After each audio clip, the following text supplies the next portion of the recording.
રામ રામ. સીતારામ. હાય. Hello. કેમ છો? હું પણ મજામાં છું. ચલો, તમારે આજે કઈ ચોપડીમાંથી શીખવું છે મને કહો. ચલો, ઉભા નહીં થવાનું, ઉભા નહીં થવાનું. બેસી જાઓ બધાય. ઉમંગા જગ્યાએ બેસી જા. ઉમંગા જગ્યાએ બેસી જા. તારી જગ્યાએ, ચિરાગ જગ્યાએ. નિખિલ પાછા. જો આટલી ચોપડી મૂકી છે. ઝલક કઈ ચોપડીમાંથી શીખવાનું છે? આ જો આ છે જંગલી પ્રાણીઓ. શું છે? જંગલી પ્રાણીઓ ક્યાં રહે? જંગલમાં.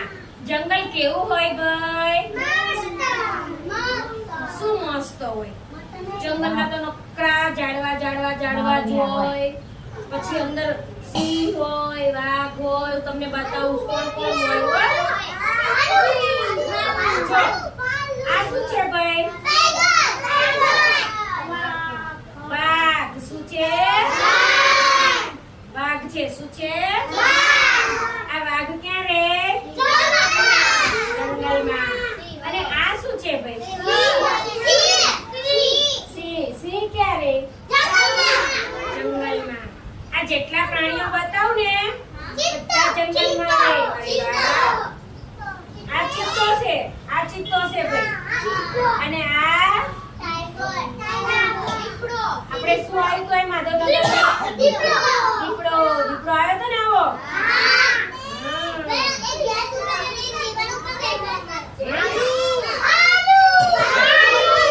વાઘને ગુજરાતીમાં શું કહેવાય? રીંછ. શું કહેવાય? શું છે? અને આ શું છે ભાઈ? શિયાળ. શું છે? શિયાળ. તમને કૂતરા જેવું જ લાગે છે ને? પણ એની પૂંછડી રૂછા વાળી હોય. કેવી હોય? બેસી જાઓ તો બધા લાઈનમાં બેસી જાઓ. તો શિવમ લાઈનમાં બેસી. આ જરખ. શું છે? જંગલનું પ્રાણી કહેવાય બેટા. આ વરુ છે. વરુ. શું છે? અને આ શું છે? સાબર છે. સાબર. સાબર. જો સાબર હોય ને બે જાવ. સાબર હોય ને એના શિંગડા કેવા હોય? જો ઝાડવા જેવા હોય. જો ઝાડની ડાળી હોય ને એવા હોય. આમ ઝાડમાં જેમ તીરખા નીકળે એવા તીરખા વાળા હોય. અને આ કાળિયાર કહેવાય. આ હરણનું એક જાતિ કહેવાય. શું કહેવાય?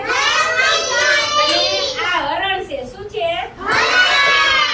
હરણને શિંગડા છે ભાઈ. અને આ સાબરને શિંગડા છે ને. સાબર ને હરણ. આ શું છે ભાઈ?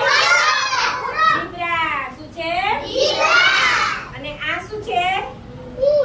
જીરાફ.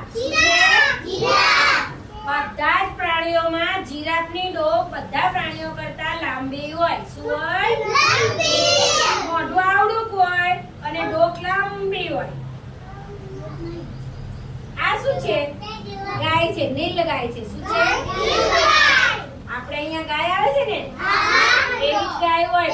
આ જંગલની ગાય હોય. શું હોય? અને આ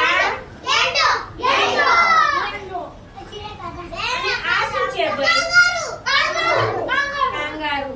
કાંગારુ એના બચ્ચાને ક્યાં રાખે? એના પેટ ઉપર કોથળી હોય. શું હોય? એમાં રાખે. અને આ શું છે ભાઈ? ખિસકોલી. જંગલી ખિસકોલી છે. કેવી છે?